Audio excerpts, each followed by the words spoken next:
G'day guys, Keithy here, thanks for joining me. I'm going to try and make this a real quick one. I don't want to take up too much more of your time. So I've had a couple of comments on the dam video, the FAQ video that I released on the night that they opened the floodgates fully, and I've seen a lot of stuff on the community pages around Townsville really about what's going on now, so post the event, even after the recap that I did the other day. Some of the stuff, people saying things like the Burdekin and Paluma Dam are our source of water and where's the infrastructure upgrade. First and foremost, get that out of your head, because Ross Dam feeds Townsville, Paluma Dam feeds the northern suburbs, Burdekin Dam, that's our backup dam. So that's where we pipe water to the Ross Dam, and that gets us out of trouble when the dam's really low. Dispel that mess right now. Something else I want to touch on right now, people are saying, why didn't they just open the gates fully when the dam hit 100%? And I'll tell you why they didn't do that and why they've got those floodgates on that dam. Like I said in the previous video, 0 to 100% of that dam, and that's for drinking water, hoses, washing cars, hotels, water parks, yeah, things like that. 100% up to 369%. That's flood mitigation, and that's what we saw the other day. What they're designed to do, once the dam hits 100%, and there's an automated process for this, it can be manually overridden only by authority from the emergency disaster management team. Once they hit 100%, the gates will open a little bit. Once they hit another percentage, there's different percentages here, and I don't know the exact numbers, but I can tell you that this is how it works. Next step, it'll open a little bit more, and so on and so forth as that dam fills up, because obviously it's getting close to its maximum capacity.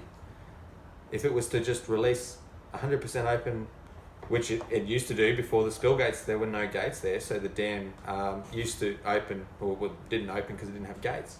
So every bit of water that come over after 100% went into Ross River, and you see what we had the other day with low-lying suburbs flooding that was really terrible. With the gates in place, it can be a controlled release. Now, they couldn't predict the type of rain that we had, the amount of rain that we had, but by releasing it slowly in increments, it protects the suburbs that are vulnerable when that Ross River comes up. And the idea behind it, it worked completely as designed. And anyone that's bagging our cancel out for the operation of that dam, have another think.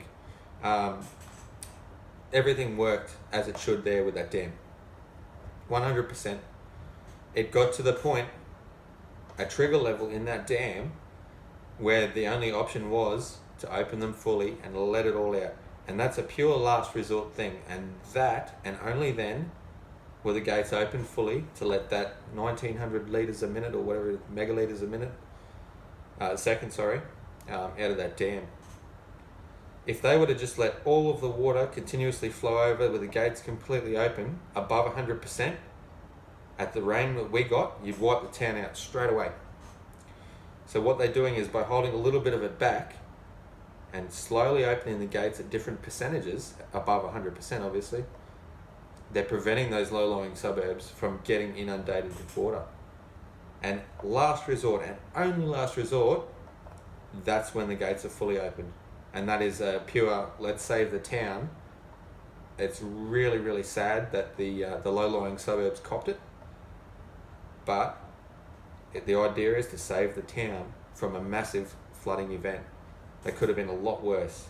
If there were no gates there, and all of that water come down in one hit that got us from, 60 to 250% in a matter of a day or 2 days, it would have wiped the town out. 2 days, everything gone. Anything all the way down the riverway, where as soon as you get a bend in the river, that's where things back up. It can go over and it start to cause trouble in all of the suburbs rather than just some of the suburbs. And also the tide plays a very big part, and they can control the release of water based on what the tide does. I don't want to go too far into it, guys, but any questions, comment down below. Subscribe if you want to help me out here. It costs nothing to do. And a bit of a thumbs up. I really appreciate your time. Any questions, let me know. I'm happy to answer them. I'm not an engineer. I've done my research, and this is just trying to clarify it. And video, you tend to be able to get a lot more answers out for people who don't understand. It's a lot easier than sitting there typing for half an hour. So thanks very much for watching, guys.